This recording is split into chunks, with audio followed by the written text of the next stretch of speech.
Bonjour les pirates, j'espère que vous allez bien. Alors vous connaissez la formule à 7h45 et midi, c'est les deux sorties de la vidéo du jour. C'est les premières et vous pouvez discuter pendant les premières et vous régaler. Puis moi je me régale avec vous aussi. Je vous rappelle aussi que le live c'est le vendredi soir à 19h. Le prochain live on va parler de la formation qui est sortie cette semaine. C'est la formation qui vous permet d'avoir de la discipline, de l'autodiscipline. Vous savez que la motivation ne suffit pas. Et que si on arrive à apprendre l'autodiscipline, ça va être le top pour récupérer votre conjoint. D'ailleurs, à propos de votre conjoint qui est en crise, on va voir finalement quels sont les critères qui font qu'une personne est agréable, n'est pas agréable, qu'une personne finalement va réussir dans la vie. Et on va voir si vos conjoints qui sont en crise cochent ces critères. En tout cas, vous verrez vous quels sont les critères à cocher pour récupérer votre conjoint en crise. Les formations, les coachings, coaching c'est 1 heure de coaching, 15 jours de suivi avec plein de formules, avec des formations offertes, etc. Vous avez tout ça en descriptif de cette vidéo, comme le bouquin Comment sauver son couple, le tome 1, en version papier ou en version PDF, au choix, vous allez vous régaler. Alors qu'est-ce qui fait qu'un être humain va réussir? Qu'est-ce qui fait qu'un être humain est apprécié? Qu'est-ce qui fait qu'un être humain est quelqu'un de bien, entre guillemets? D'ailleurs, on peut même tourner la question à l'envers. Qu'est-ce qui fait qu'une personne est insupportable? Qu'est-ce qui fait qu'on n'a pas envie de la côtoyer? Qu'est-ce qui fait que cette personne est agaçante, irritante? Qu'est-ce qui fait que cette personne est exaspérante? Qu'est-ce qui fait que cette personne est impossible à supporter? Qu'est-ce qui fait que cette personne s'épuise? Et si c'était finalement une personne en crise, qu'on ait envie de fuir, qu'on ne la supporte plus, vous savez que quand on est en crise, on finit par saouler tout le monde, qu'on finit par être négative dans beaucoup de domaines, d'abord c'est avec son conjoint, ensuite c'est avec ses enfants, ensuite c'est dans son travail. Et bien sûr qu'il est impossible d'être aimé par tout le monde, évidemment, mais il y a des traits de personnalité qui font qu'on nous aime plus ou moins, qu'il y a des personnes qui posent des problèmes et d'autres qui proposent plutôt des solutions. Alors vous les pirates, cette fameuse team, cette fameuse famille que nous créons ensemble, qui s'exprime sous les vidéos en commentaire, et je tirerai au sort tout à l'heure un commentaire, et je découvrirai en même temps que vous et on fera un mini coaching. Et bien cette team, cette famille pirate, et bien nous on est à l'opposé, on est des personnes qui trouvent des solutions, qui proposent des solutions, nous essayons d'améliorer le monde autour de nous. Et puis il y a des personnes, c'est pas grave, nous on a choisi un camp, qui sont plutôt au contraire, qui ne veulent pas réparer les choses, qui trouvent que tout est un problème, finalement qui font que on devient insupportable. Et effectivement, quand on prend l'habitude d'être insupportable avec son conjoint, avec ses enfants, etc., au bout d'un moment, on devient aussi insupportable dans tous les domaines de son activité. Et vous, au contraire, comme vous êtes supportable et au contraire vous améliorez chaque jour, bien quand vous améliorez dans un domaine, par exemple avec votre conjoint, avec vos enfants, bien forcément vous allez vous améliorer dans tous les domaines.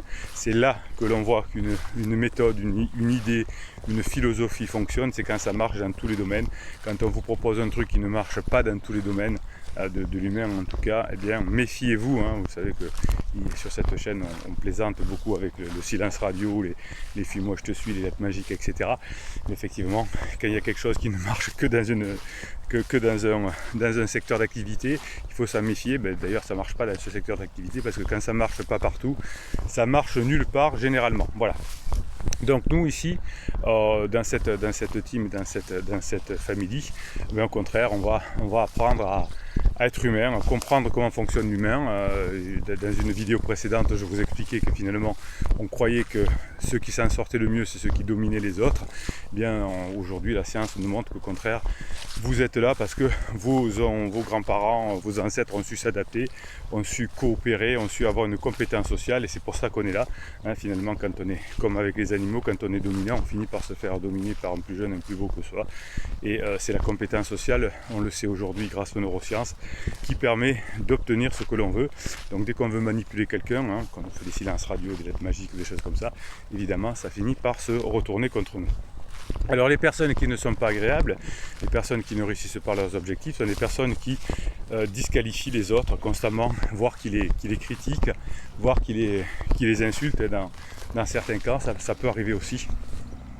Ce genre de personnes qui sont rapidement insupportables, sont des personnes qui pensent de leur point de vue, qui pensent être au-dessus des autres, qui pensent avoir raison, qui pensent que ce qu'ils pensent c'est la vérité, que s'ils en sont là c'est à cause du passé, donc ils vont se plaindre beaucoup du comportement des autres et qui vont se plaindre constamment, ce qui va rétablir une relation, établir une relation difficile avec vous, avec leurs conjoints, même aussi avec leurs enfants, parce que vous allez voir que au début vos conjoints vous critiquent beaucoup et ensuite ils vont critiquer leurs parents, leurs enfants, etc., etc. Donc des personnes qui disqualifient et qui critiquent les autres sont des personnes qui finissent finalement par tomber au fond du trou.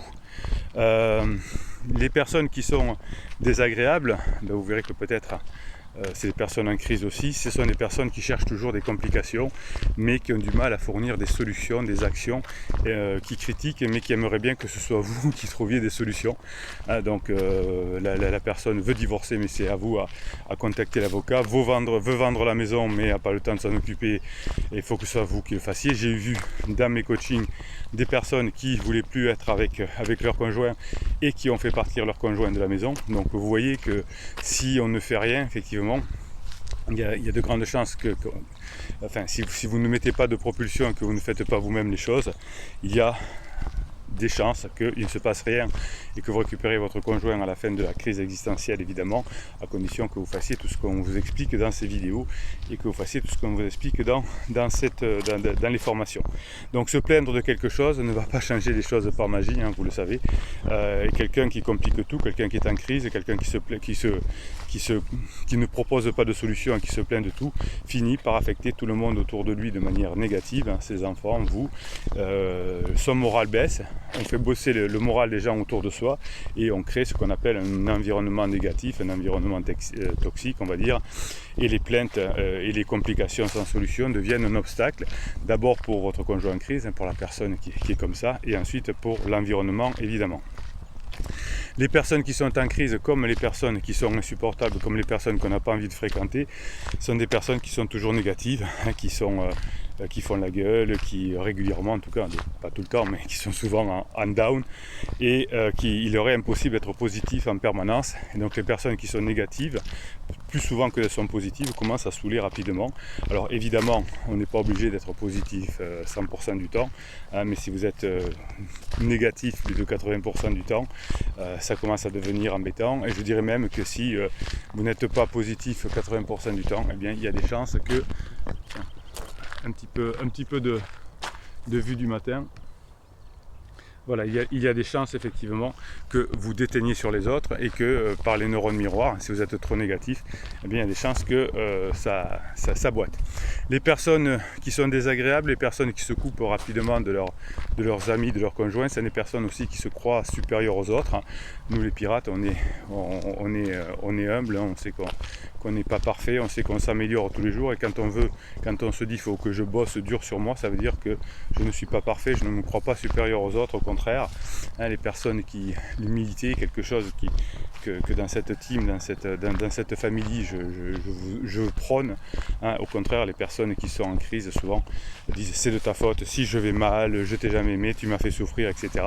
Et ils se croient au-dessus des autres, ils croient que leurs problèmes sont très importants, leurs petits problèmes existentiels, parce qu'en réalité, quand on est en crise existentielle, on n'a pas vraiment de problème.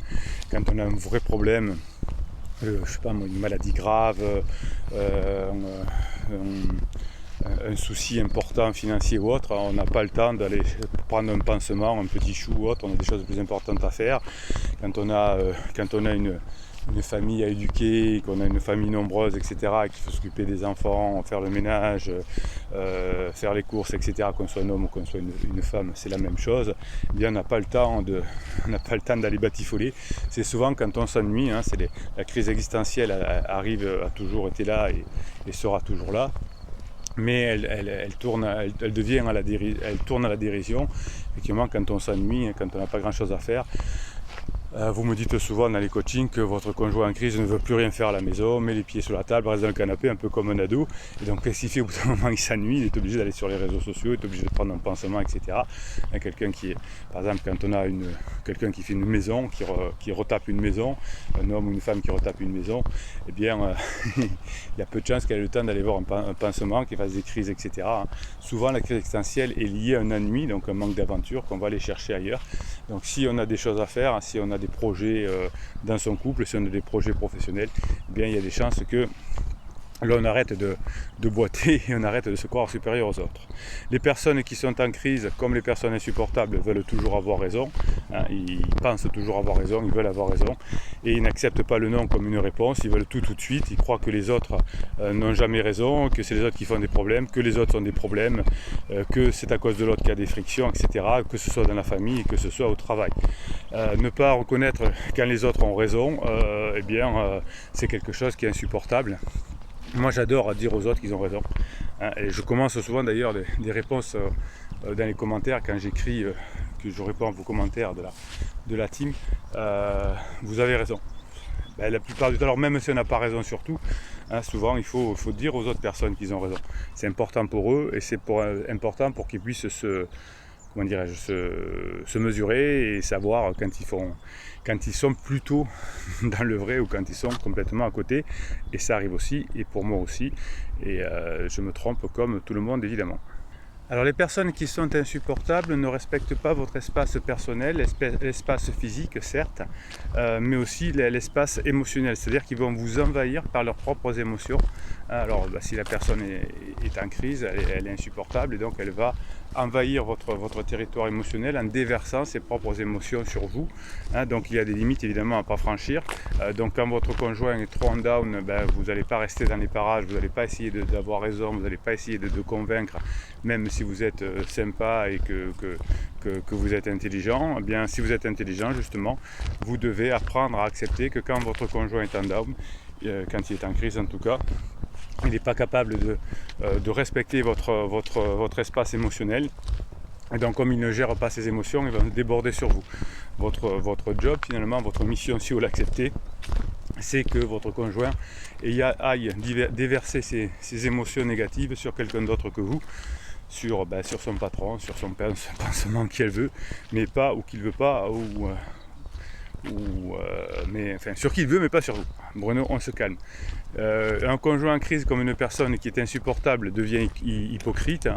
L'honnêteté et le respect sont les deux piliers, deux des piliers en tout cas de toute relation. Et le mensonge finit par se faire remarquer. Vous pouvez mentir à quelqu'un que vous ne connaissez pas et que vous allez voir qu'une fois ça peut marcher, mais vous ne pouvez pas mentir à des personnes que vous côtoyez tous les jours ou avec qui vous avez vécu pendant 5, 10, 15, 20 ans.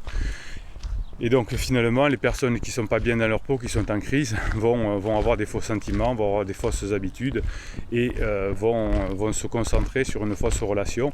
D'ailleurs, la relation avec pansement est aussi une fausse relation qui sert juste à diminuer l'inconfort. Mais évidemment, quand on est en crise, on ne s'en rend pas compte. Et donc, manipuler une personne qui manipule, c'est insupportable. Donc ne me faites pas de manipulation vous-même. On peut être convaincant, on peut donner des arguments, on peut être badé, on peut avoir de l'humour pour arranger des choses, mais être manipulateur en faisant faire à quelqu'un ou en faisant croire à la personne, par exemple, par les silences radio, qu'on se fout d'elle et qu'il faut qu'on va lui manquer, etc. Et bien ça, effectivement, c'est pas des relations adultes, c'est des relations d'enfants, c'est des relations d'ados. On perturbe l'autre, on lui fait croire que c'est une forme de mensonge. Ça ne marche pas, évidemment.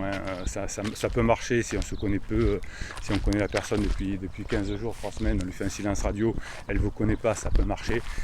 C'est quelqu'un qui vous connaît depuis 15-20 ans, avec qui vous en fait des enfants, c'est pas possible. Des fois, vous me mettez en commentaire, j'ai essayé de faire un demi-silence radio et ça n'a pas marché non plus, effectivement. À partir du moment où vous manipulez, ça ne fonctionne pas. Alors on va faire le mini-coaching dans quelques instants, évidemment, comme d'habitude, à partir de commentaires que je vais tirer au sort, que je vais découvrir en même temps que vous. Mais en attendant, vous savez que vous avez sur l'application Telegram un canal qui s'appelle Canal Bruno Marchal, qui est le canal des pirates. Vous tapez Canal Bruno Marchal. Et je vous mets des ressources toute la journée, des ressources que vous partagez, hein, des ressources que vous avez mis vous-même sur mon WhatsApp à destination des autres pirates. Et je les mets dans ce canal des pirates. C'est le vôtre. Hein. Vous pouvez même commenter et remercier les personnes qui ont mis ces messages-là. Alors quelques phrases que vous m'avez envoyées, que je vous ai mis sur Telegram. Rien n'est permanent dans ce monde, pas même nos problèmes. Oui, ça c'est juste. Les problèmes changent. Alors on a toujours des problèmes, mais c'est jamais les mêmes. Donc il ne faut pas trop se focaliser sur un problème. Le problème il est lié souvent à l'énergie du moment. Donc si on change d'énergie, généralement il n'y a plus le même problème. Donc votre conjoint veut partir rapidement de la maison. C'est simplement pourquoi ? Parce que je suis dans un inconfort, et puis quand je change le confort, je ne veux plus partir, effectivement. On ne peut pas rattraper le temps perdu, mais on peut arrêter de perdre son temps, oui. Donc vous pouvez arrêter de perdre votre temps en faisant des choses qui ne sont pas pérennes, des choses qui ne sont pas valables, ça c'est vrai. Vous allez pouvoir effectivement rattraper le temps perdu, non, mais vous allez à partir d'aujourd'hui changer votre fonctionnement. Et si vous changez à partir d'aujourd'hui votre fonctionnement, eh bien il y a des chances que vous puissiez changer votre avenir. Maître, que veut dire travailler sur soi? Point d'interrogation. C'est cesser d'espérer que les autres changent, mais ça c'est bon, hein. J'étais une pirate qui dans le suivi des coachings là, me disait j'en ai marre de mon mari, etc. Est-ce que ils reviennent ensemble, mais est-ce que dans le contrat de couple je peux mettre qu'il faut qu'il change ses émotions, qu'il maîtrise mieux ses émotions? Alors j'expliquais qu'on doit aimer les autres comme ils sont, pas espérer qu'ils changent. Elle me dit oui, mais alors si je mets dans le contrat si tu fais pas ça, tu auras pas ça. J'ai répondu arrêtez de prendre votre fils, votre mari pour votre fils et de vouloir le punir. Essayez plutôt de créer des contextes favorables qui vont faire que si votre conjoint a tendance à être, si le contexte change, on peut changer. Mais vous voyez que même au moment où on retrouve son conjoint comme cette pirate-là, on a encore parfois des réflexes de parent-enfant. Il faut vraiment travailler sur ce réflexe de parent-enfant, sur ce réflexe de dépendance affective. Vous avez les formations en descriptif de cette vidéo qui permettent de faire tout ça. Allez-y, foncez. L'important ce n'est pas d'aller vite, c'est d'aller jusqu'au bout. Mais c'est bon ça, vous êtes bons les pirates. Vous êtes très bons les pirates. Vous êtes très bons les pirates, allez le kiff, vous êtes excellents. L'important ce n'est pas d'aller vite, c'est d'aller jusqu'au bout. Voilà, donc si vous voulez aller vite en manipulant, vous n'y arriverez pas. Si vous voulez trouver le mot miracle qui va faire changer la situation, vous n'y arriverez pas. En revanche, effectivement, si vous avez la chance d'être intelligent et de vouloir aller doucement, eh bien vous y arriverez probablement. Allez, je vous tire au sort maintenant un commentaire ou deux et je vous en fais un mini coaching. J'adore faire ça et vous adorez aussi, c'est votre moment préféré. Et les moments préférés, je ne peux pas vous les refuser. Allez, je découvre en même temps que vous. Et Eli Alif le kiff. Alors je vous rappelle que le kiff, c'est les personnes qui suivent généralement les premières le matin et qui s'appellent le kiff. Et donc si vous rajoutez à côté de votre pseudo le mot le kiff, voilà, c'est un jeu entre pirates de notre team, de notre famille, bien je vous offre un fichier de neurohypnose. C'est spécial le kiff, il suffira que vous me donniez dans mon WhatsApp votre pseudo le kiff et je vous enverrai ça. Alors, Criseux est en colère après les ados qui le fatiguent avec leur crise. Ben oui, alors ça c'est exactement ce que je vous disais dans cette vidéo. On est insupportable avec tout le monde. Donc il m'a raccroché au nez la dernière fois que j'ai appelé pour un avis parental et il nous fait un silence radio. Je regarde tout ça de haut. Et oui, il vaut mieux parce que vous voyez que c'est hyper pénible ce fonctionnement des êtres humains qui sont en crise. Oui, ils ne supportent rien. Vous voyez que ça a été vous d'abord, maintenant c'est les enfants, ensuite ce sera le travail. Ça fonctionne toujours de la même façon ou à peu près. Qu'est-ce que je vais... La machine à tirer les commentaires au sort. Non, je change juste de page. Alors, Vincenda Ricotta. Que comprendre quand alors il me dit criseux, en couple depuis 1 an et demi et super heureux, vit sa vie avec pansement voyage, une vie merveilleuse, c'est la réalité. Ah là je ne peux pas vous donner quelque chose que je ne connais pas. Vincent Ricotta, déjà je crois que je ne suis pas sûr, enfin, je confonds parfois les pseudos, mais je ne pense pas qu'on ait fait de coaching, donc je ne sais pas comment ça se passe avec pansement. Vous savez que dans tous les couples il y a des hauts et des bas, surtout avec pansement, et généralement à la fin de la lune de miel ça commence à clasher, donc il n'y a pas de couple parfaitement heureux en général, hein. Surtout si votre conjoint est en crise et qu'a pris un pansement. Je sais pas, il faudrait peut-être faire un coaching complètement, faudrait voir, je sais pas. Neigeline lui répond, qui le dit entre Facebook? Ah oui, ça c'est excellent. On ne sait pas la réalité des choses, il faut faire attention aux déclaratifs, hein, souvent ça n'amène pas grand chose. Celui-là je vous l'ai déjà fait. Marc Fouché, le moral en prend un coup, elle m'a dit qu'elle allait manger chez ses parents et en fait elle mangeait chez des amis. Oui, un conjoint, c'est un conjoint en crise ment évidemment.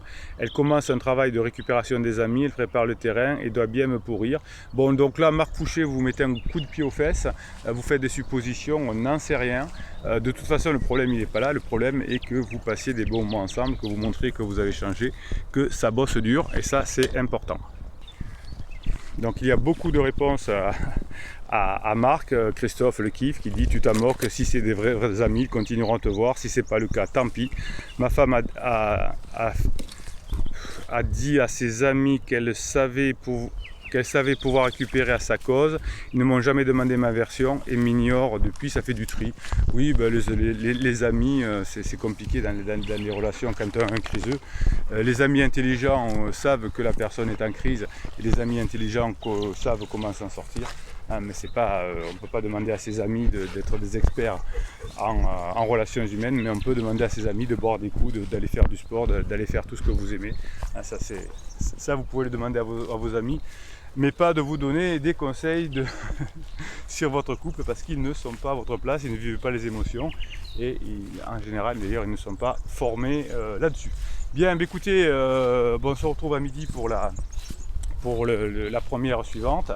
N'oubliez pas les lives, c'est le vendredi à 17h, et vendredi à 17h, qu'est-ce qu'on va faire? On va parler de la formation qui est sortie cette semaine, et vous allez vous régaler. C'est l'autodiscipline qui vous permet de réaliser à peu près tous vos objectifs. Bruno Marchal, il vous dit à tout à l'heure.